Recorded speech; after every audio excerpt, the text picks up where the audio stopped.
મને મારી ભાષા હારે બહુ પ્રેમ છો, લગાવ છો અને હું દર વખતે મારી ભાષામાં જ વાત કરતી હોય તો એમાં પછી અમારા જે સગા સંબંધીઓ અને અમારા વાસવાળા છે એ કે કૃષ્ણ તો અમદાવાદ ભણતી છે ને એટલો ભણી તોય હજી નીકળો કાવ કાવ કરતી છે.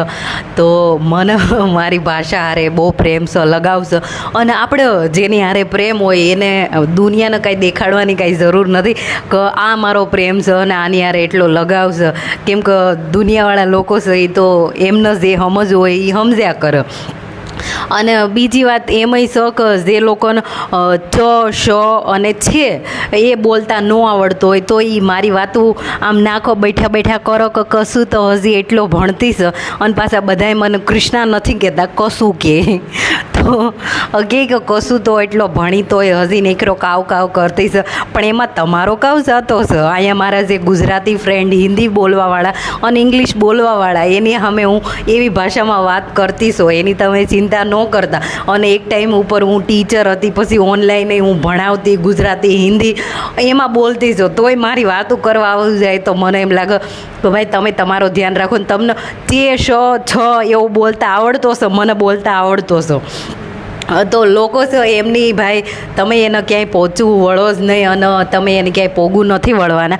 અને પાછા અમારા જે વાસનાના સગા સંબંધીઓ છે એ મારો જ ધ્યાન રાખ્યા કરે ને મારી વાતો કર્યા કે કૃષ્ણા તો કાંઈ હારી નથી તો કાવ કરતી હોય, રખડતી હોય, પણ એની છોકરીઓ છે એ ક્યાંય ફરતી હોય, આટા મારતી હોય અને ભાગું નહીં વહી જાય, કોકના ઘરમાંય બહુ જાય અને એમના છોકરા એ કેટલાય અફેર કરવું, કેટલી છોકરીઓને ફરવું, પછી લગ્ન કર્યા હોય ને અમુક જે અમારા સગા સંબંધીઓ છે એમના લગ્ન થઈ ગયા છે અને પાછા એ એક્સ્ટ્રા અફેર રાખે અને એ લોકોને અમે કોઈને કહેતા નથી કે અમને આવો થયો છે.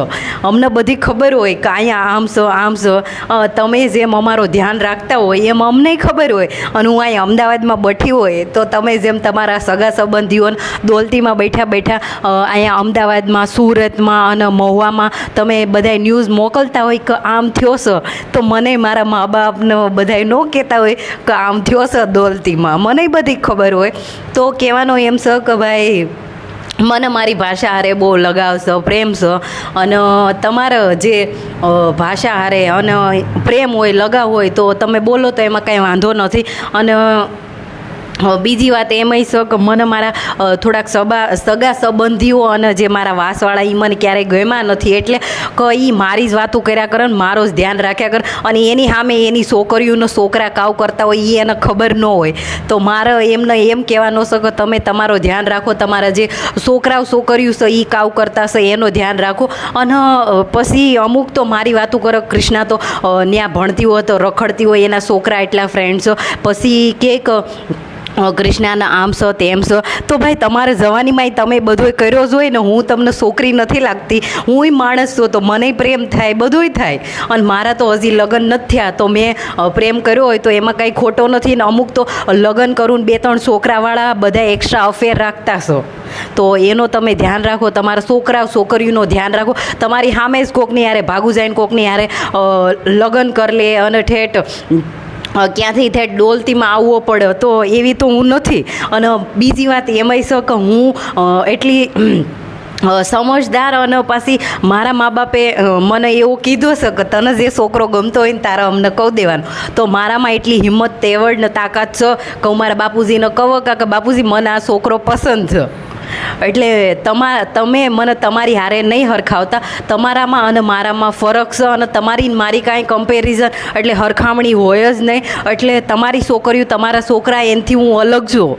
અને બીજી વાત એમાંય છે કે તમે મારો જેટલો ધ્યાન રાખતા હોય, મારા ભાઈનો, મારા બાપુજીનો, મારા ઘરનો, એટલો તમે તમારા છોકરીઓનો, છોકરાઓનો અને તમારોય ધ્યાન રાખો કે અમે કેવા છીએ એમ. તો તમે તમારોય ધ્યાન રાખતા રહેજો અને તમારા છોકરીઓને જોતા રહેજો. મળીએ નેક્સ્ટ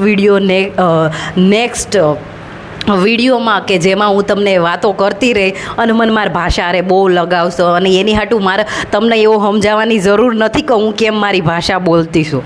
ધન્યવાદ.